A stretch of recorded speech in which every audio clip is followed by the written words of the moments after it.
गुरुजी सत्संग blessings YouTube channel को subscribe करें। नया सत्संग सुनने के लिए बेल आइकन प्रेस करें। जय गुरुजी। हमारी संगत को आज का सत्संग बहुत इम्पॉर्टेंट है और बस आप गुरुजी की कृपा समझिए कि मिल गया ये सत्संग। इसमें आपको एक ऐसा शब्द सुनने को मिलेगा जो गुरुजी ने खुद रिकमेंड किया है। जितने भी पेशेंट्स हैं, मैं आप सबसे रिक्वेस्ट करूँगा उन सबको ये सत्संग भेजिए। इसमें आपको एक शब्द सुनने को मिलेगा सत्संग में। पूरा सत्संग सुनेगा एंड तक। आपको जो शब्द बताया जाएगा सत्संग में, उस शब्द को आपको रिपीट करके सुनना है। रिपीट पे सुनिएगा तभी फ़ायदा होगा। अगर एक दो बार सुनेंगे, एक दो दिन सुनेंगे तो कोई लाभ नहीं होगा। कोई डॉक्टर के पास आप जाते हैं, मेडिसिन लेते हैं, then you have to take the repeat medicine. कई दिन तक आपको दवाई लेनी पड़ती है, then you will get the result. ऐसा नहीं कि आप 2 दिन 3 दिन दवाई खाएं और फिर छोड़ दें, ऐसा मत कीजिएगा। शब्द पता लगेगा, उसको यूट्यूब पे डालिएगा, it is available on YouTube, और उसको रिपीट करके सुनिएगा। मेरी गुरुजी से प्रे रहेगी और आप सब भी प्रे कीजिए। जो संगत ये सुने और जिनको फिज़िकल कोई प्रॉब्लम हो, बीमार हो, वो ठीक हो जाए। बाकी सब गुरुजी के हाथ में है। शब्द सारे ही अद्भुत हैं, डिवाइन होते हैं, बट कुछ शब्द, जैसे कुछ गाने हमें अच्छे लगते हैं, ऐसे ही कुछ शब्द गुरुजी के खास होते हैं जो जिनमें बहुत ज़्यादा पावरफुल ब्लेसिंग्स होती हैं। तो ये उनमें से एक शब्द है, और भी हैं बट ये उनमें से एक शब्द है जो संगत को गुरुजी ने खुद इशारा करके बताया था। आप सुनिए सत्संग, आपको शब्द सुनने को मिलेगा। पूरा सुनिए सत्संग। जय गुरुजी। गुरुजी कहते हैं, सत्संग करन वाले दा भी कल्याण ते सत्संग सुनन वाले दा भी कल्याण। चलो गुरुजी, मुझे आज्ञा दीजिए कि मैं आपकी दी हुई ब्लेसिंग्स आपकी प्यारी प्यारी संगत से शेयर कर सकूं। शुक्राना बारंबार गुरुजी। संगत जी, गुरुजी की शरण में हम लोग तो वैसे जन्म जन्मांतर से ही हैं, लेकिन इस जन्म में जो मेरी जर्नी उनके साथ शुरू हुई वो 2003 में हुई। और गुरुजी की आज्ञा से मैं अपना सत्संग, अपनी ब्लेसिंग्स 3 पार्ट्स में बोलती हूँ। फर्स्ट में मेरी अपनी ब्लेसिंग्स, सेकंड में मेरे बेटे जसकीरत की, और थर्ड में मेरी डॉटर अगोचर की।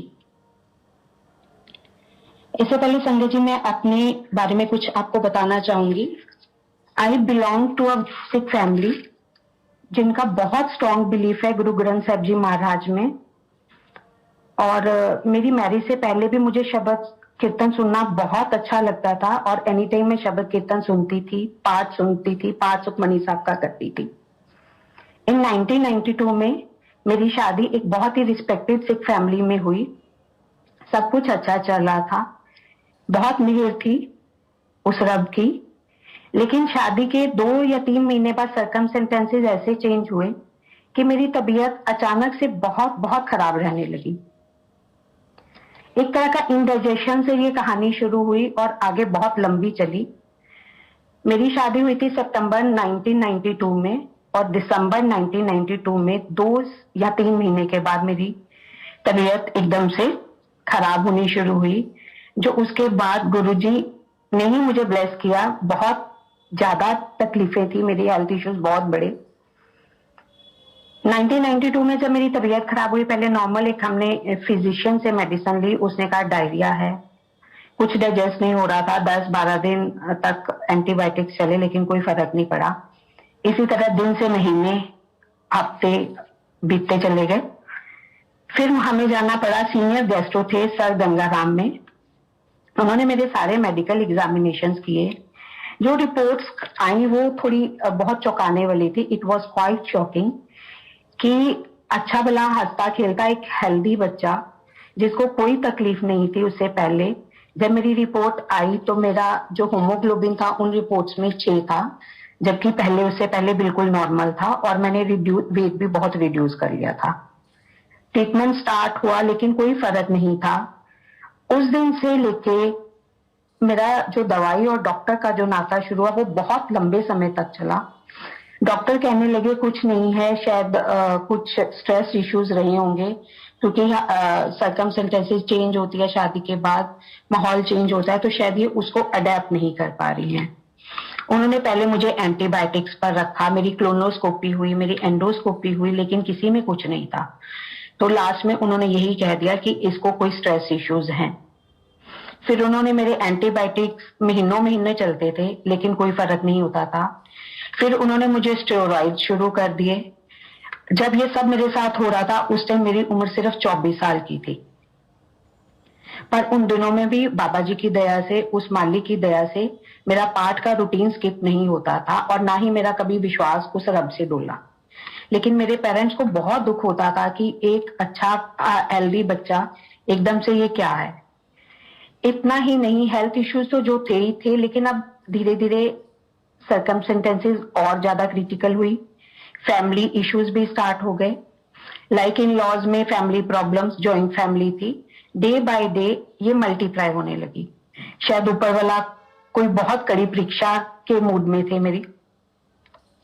जुलाई 1995 में मुझे उसी हेल्थ इश्यूज के साथ, उसी वीकनेस में, उसी प्रॉब्लम्स के साथ, उसी मेडिसिन के साथ मुझे उस रब ने एक बेबी बॉय से ब्लेस किया। लेकिन हालात में कोई फर्क नहीं था। अब हेल्थ इश्यूज भी बढ़े, फैमिली इश्यूज भी बढ़े और जो बेबी बॉय हुआ था वो भी अस्थमैटिक, चाइल्डहुड अस्थमैटिक था। 1 साल बाद बेबी गर्ल से मुझे बाबा जी ने ब्लेस किया। लेकिन लाइफ ऐसे चलती रह रही थी, लिटरली लाइक हेल। नरक, नारकीय यातना जिसे हम बोलते हैं, बिल्कुल वैसे ही, ऐसे ही अंसल।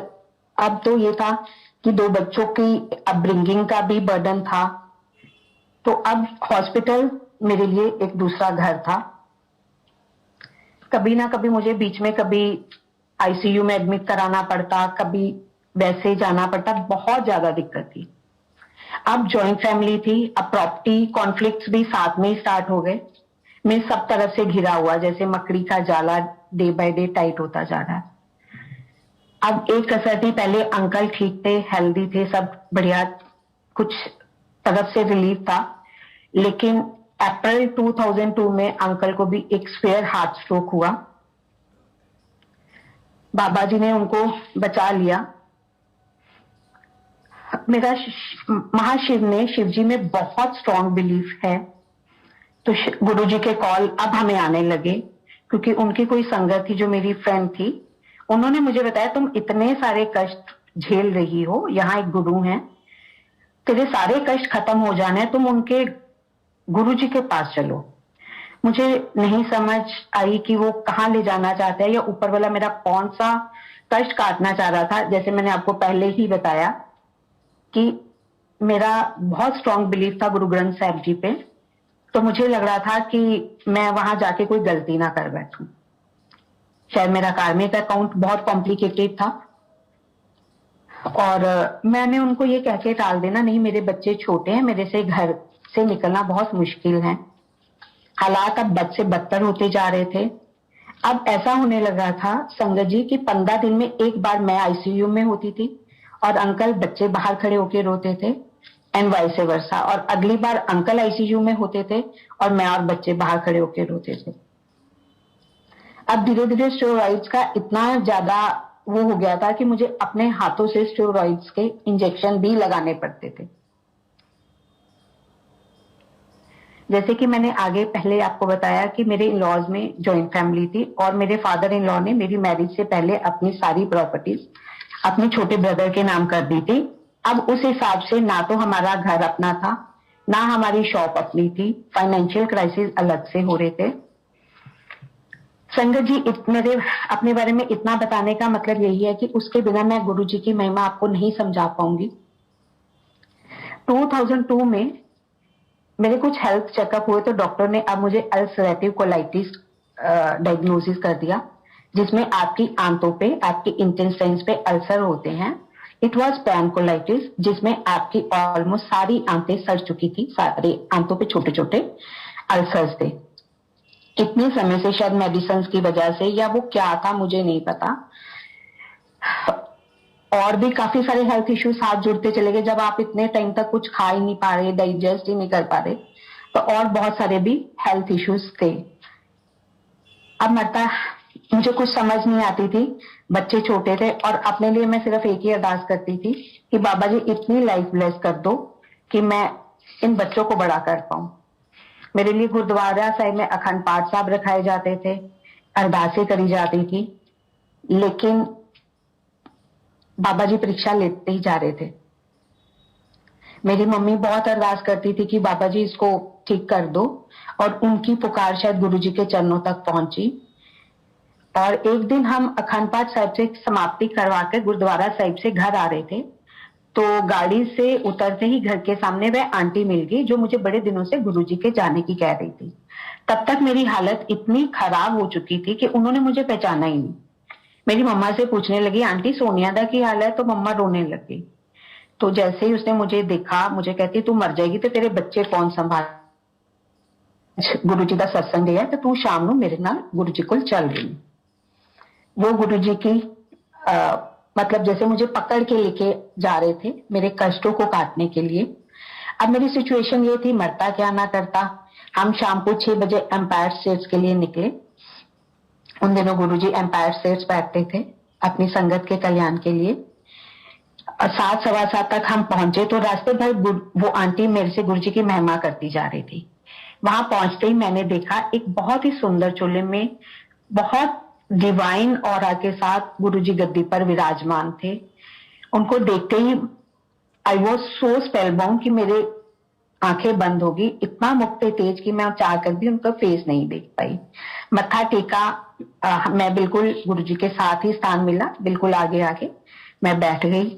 शब्द चल रहे थे भाई हरबंस सिंह जगाती वालो जी का, मेहरा वालिया साइया रखी चरना दे कोल।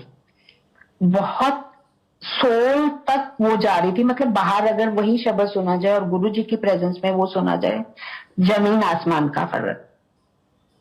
और गुरु जी का शायद वो मेरे लिए मैसेज था कि आज के बाद गुरु जी के चरणों से मैं और मेरा परिवार जुड़ गए, और आज तक उन्होंने अपनी चरण शरण में रखा हुआ है। हमें चाय प्रसाद मिला, डिवाइन चाय प्रसाद, इतना टेस्टी चाय मैंने अपनी पूरी लाइफ में नहीं पी थी। अमृत बिल्कुल। चाय प्रसाद पीते ही एक अलग तरह की एनर्जी, एक अलग तरह की पॉजिटिविटी मैंने अपने फील की। इतने सालों से बीमार रहने के कारण जो बहुत नेगेटिव हो चुकी थी, बहुत ज्यादा लो ऑन एनर्जी थी, लेकिन बहुत पॉजिटिव, बहुत कुछ मुझे उस चाय प्रसाद में गुरुजी ने मुझे दिया। सत्संग खत्म हुआ, अब बारी आई लंगर प्रसाद की। संगत जी लंगर प्रसाद देखते ही मैं काफी घबरा गई। लंगर प्रसाद थाली में सारा वो प्रसाद था जो सालों से मैंने खाया भी नहीं था, और डॉक्टर्स की तरफ से बहुत ज्यादा रिस्ट्रिक्टेड भी था। मिर्ची प्रसाद, स्पाइसी दाल प्रसाद, सब्जी, खीर प्रसाद, और मैंने इतने सालों से सिर्फ दाल का या चावल का पानी हल्के नमक वाला लेती थी या उबली सब्जी खाई थी। देख के दिल तो किया कि इतनी सारा जो प्रसाद आया मैं सारा फिनिश कर दूं, लेकिन मैं डर गई कि मेरे अल्सर्स मुझे ये अलाउ नहीं करते, मेरी हेल्थ कंडीशंस मेरे को ये अलाउ नहीं करती। मैंने आंखों से उस आंटी को मना किया कि मैं, और धीरे से बोला मैं नहीं ये खा सकती, मेरे तो अल्सर इतने ही फट जाने हैं। तो उन्होंने कहा चुपचाप खा ले, तेरी दवाई है, कुछ नहीं होना तेनू। मैंने भगवान को याद किया तो इतने में मेरी नजर गुरुजी की तरफ देख गई, तो वो मुझे ही देख रहे थे, और उनको देख के मुझे इतना कुछ घबराहट से हुई कि मैंने फटाफट लंगर प्रसाद खाना शुरू कर दिया। संगत जी मानने वाली बात है, जैसे जैसे मेरे अंदर वो लंगर प्रसाद जाता गया, मेरे अंदर मैंने एक बहुत डिवाइन एनर्जी, एक हीलिंग फील की।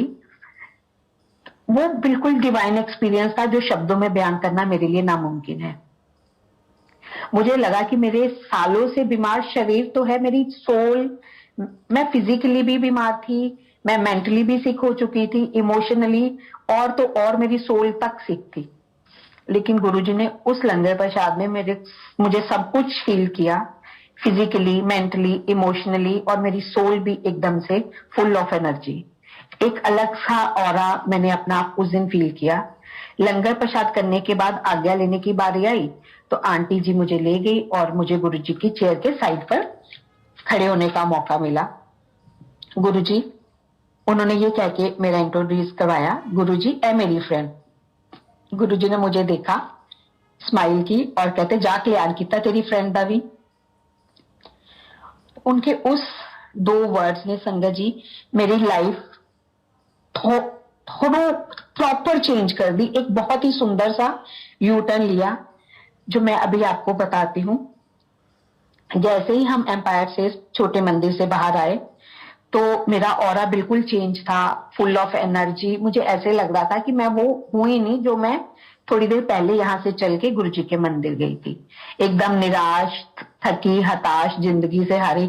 अब जब निकली तो बिल्कुल अलग से मैं वापस घर की तरफ आई और धीरे धीरे ऐसा गुरुजी ने हमें किया कि अब वंस अ वीक मैं, अंकल और बच्चे एम्पायर से जाने लगे गुरुजी के दर्शन के लिए। पूरा हफ्ता मुझे वेट रहती थी कि कब वो दिन आएगा, सत्संग डे, और मुझे गुरुजी के जाने का मौका मिलेगा। वो दिन था मेरी खुशियों का, मेरे नए जीवन की एक शुरुआत का। गुरुजी ने ऐसा मिरेकल किया कि जो प्रॉपर्टी हमें सालों से नहीं मिल रही थी, गुरुजी से जुड़ने से थोड़ी देर बाद ही मेरे हस्बैंड के चाचा जी ने वो हमारे नाम कर दी। हमारी शॉप अब हमारी थी, हमारा घर हमारा था। ये हमारे लिए बहुत बड़ी ब्लेसिंग थी संगत जी, जो चीज सालों से नहीं हो पा रही थी। और वो गुरुजी के जाते ना मैंने कभी गुरुजी को ये बोला कि गुरुजी मुझे ये दिक्कत है, मैं बीमार हूं, मेरे अंकल बीमार हैं, या मेरे घर में कभी ये दिक्कतें हैं, कभी भी इस इंटरेक्शन का गुरुजी ने मौका ही नहीं दिया। जैसे कि अभी हम शब्द सुन रहे थे, बिन बोले सब कुछ जानता। गुरुजी को कुछ कहने की जरूरत नहीं, कुछ मांगने की जरूरत नहीं, उनको सब पता है किसको कब क्या कैसे ब्लेस करना है, वो वैसे ही ब्लेस करते हैं। यहाँ आके गुरुजी के दर में आके कुछ भी मांगना एक बहुत बड़ी मूर्खता है। गुरुजी को सब पता है, वो टाइम आने पे सब अपने आप ही करते चाहते हैं। संगत जी ऐसा हो रहा था कि अब मतलब लाइफ बिल्कुल चेंज हो रही थी, बहुत अच्छा लग रहा था। पता नहीं गुरुजी ने मेरे कौन से पिछले जन्म के कार्मिक अकाउंट क्लियर करते चले जा रहे थे। जैसे गुरुजी कहते हैं कि ਜਦੋਂ ਤੁਸੀਂ ਮੇਰੇ ਸਾਹਮਣੇ आंदे हो तो ਤੁਹਾਡੇ ਸਾਰੇ जन्मा जन्मांतर ਦੇ बही खाते मेरे अगे खुल जाते ने। मेरा भी कुछ ऐसा था, गुरुजी ने बही खातों में जो भी करना था उन्होंने अपने आप कर दिया। और नेक्स्ट सत्संग जो मेरा है, एक दिन गुरुजी से आज्ञा लेकर मैं उठ रही थी तो गुरुजी ने मेरे से पूछा कित्थों आई तू। तो मैंने गुरुजी से बोला गुरुजी तिलक नगर तो। गुरुजी ने स्माइल करी और बोले जा ऐश कर ते तिलक लगा, इत्थे की करदी पई है। उस दिन मुझे नहीं समझ आई कि गुरुजी ने मुझे क्या ब्लेस किया है, लेकिन गुरुजी ने उस दिन मुझे ब्लेस किया था ओवरकम होने के लिए। तिलक मीन्स विक्ट्री।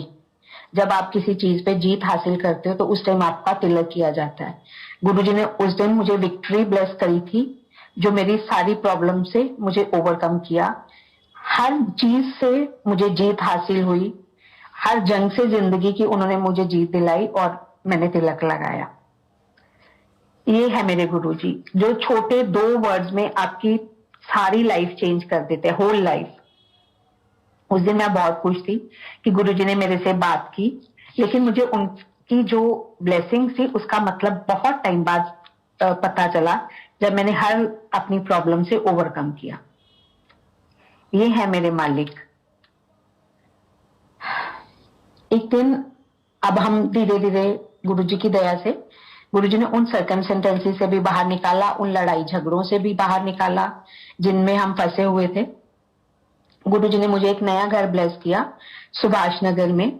ये 2006 की बात है, मतलब 2003 से लेके 2006 तक आते आते 3 सालों में गुरुजी ने मुझे नई लाइफ, हेल्थ, वेल्थ, हैप्पीनेस सब ब्लेस कर दिया था। और तो और उन्होंने अपना सिमरन करने का मुझे एनर्जी देते थे, मुझे सम्मत देते थे, सबूती देते थे।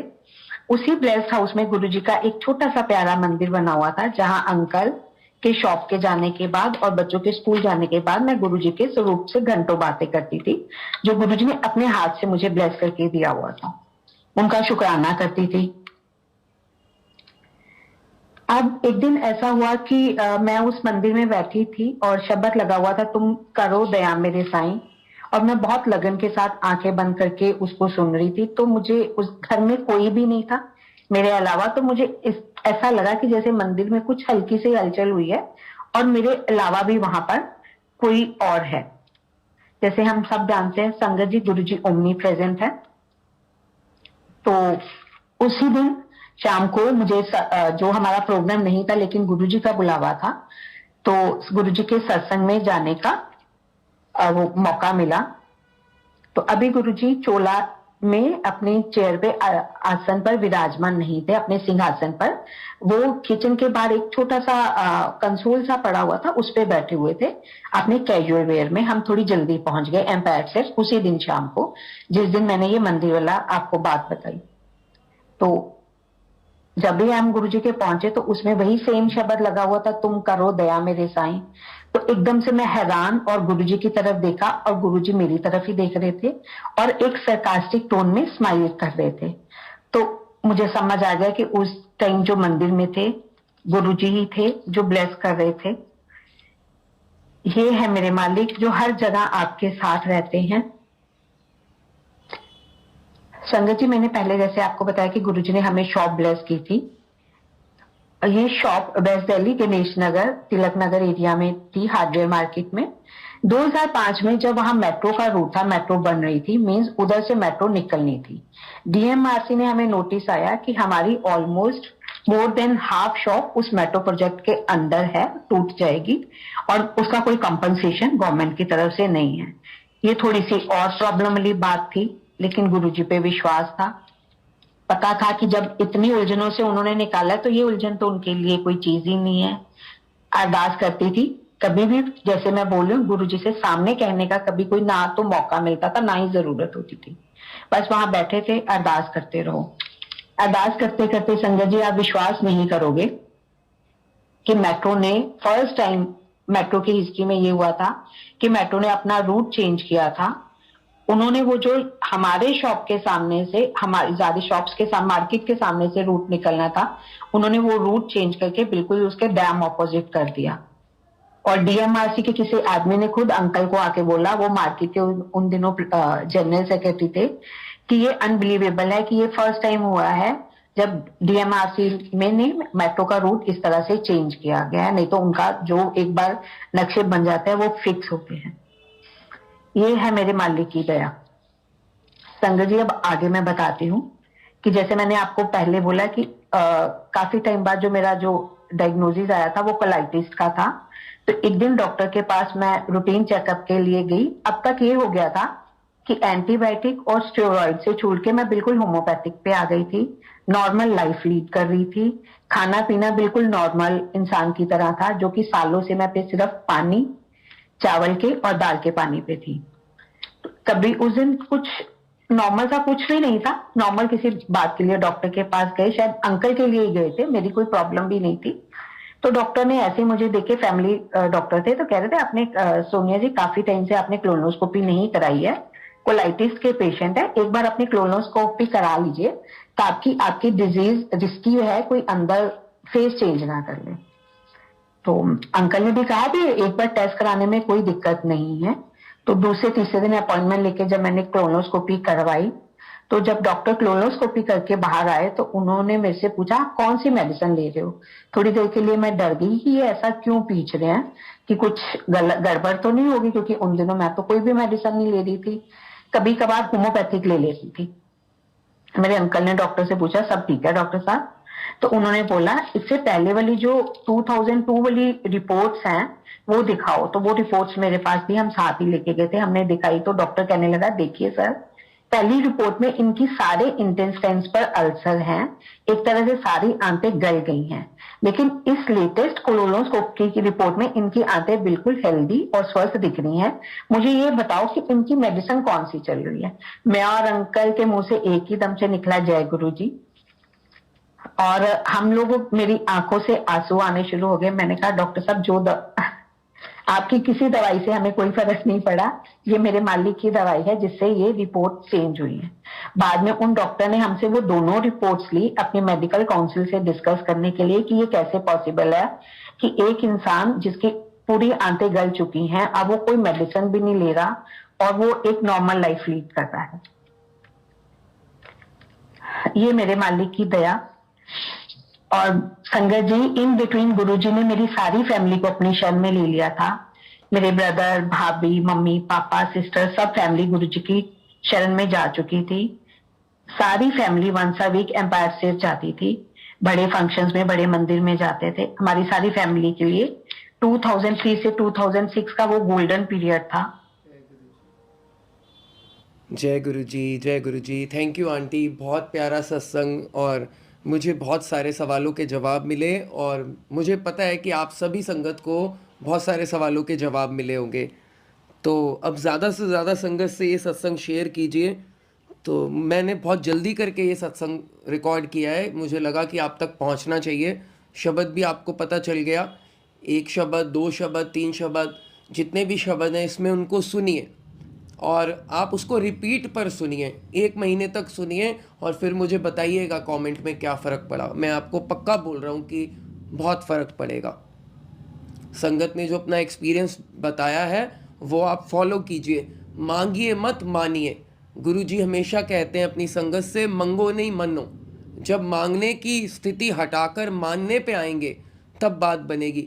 बहुत सारी संगत मैसेज करते हैं, अंकल मुझे 2 महीने हो गए, 3 महीने हो गए गुरुजी को मान रही हूँ या मान रहा हूँ, लेकिन कोई फ़र्क नहीं पड़ रहा मेरी प्रॉब्लम में, बीमारी में। आंटी को भी काफ़ी स्ट्रगल करना पड़ा, 3 साल, 2003 से 2006 तक वो बोल रहे हैं। मतलब 3 साल के बाद उनको शॉप भी मिल गई, घर भी मिल गया, बीमारी भी ठीक हो गई। Everything is sorted by Guruji, but it has taken time. आप इतनी जल्दबाजी मत कीजिए कि एक दिन में सब कुछ ठीक हो जाए। कोई कष्ट आता है तो वो धीरे धीरे जाता है। जब इतना ज़िंदगी हम ठीक रहते हैं तो कुछ कष्ट को भी जाने में टाइम लगता है। भरोसा रखिए गुरुजी पर, बिलीव करिए, फेथ कीजिए, सब ठीक हो जाएगा, चिंता मत कीजिए। और मुझे आप कमेंट करके ज़रूर बताइएगा जो भी आप शब्द सुनते हैं, जिन शब्द से भी आपको कोई फ़र्क पड़ा है तो वो शब्द आप लिखिएगा नीचे कमेंट सेक्शन में। और आपने इस सत्संग से कितना रिलेट किया, मेरे को तो बहुत सारे सवालों के जवाब मिले, आपको भी मिले हैं तो मुझे कमेंट करके ज़रूर बताइएगा। यदि आपको आज का सत्संग अच्छा लगा तो गुरुजी सत्संग ब्लेसिंग्स यूट्यूब चैनल को सब्सक्राइब कीजिए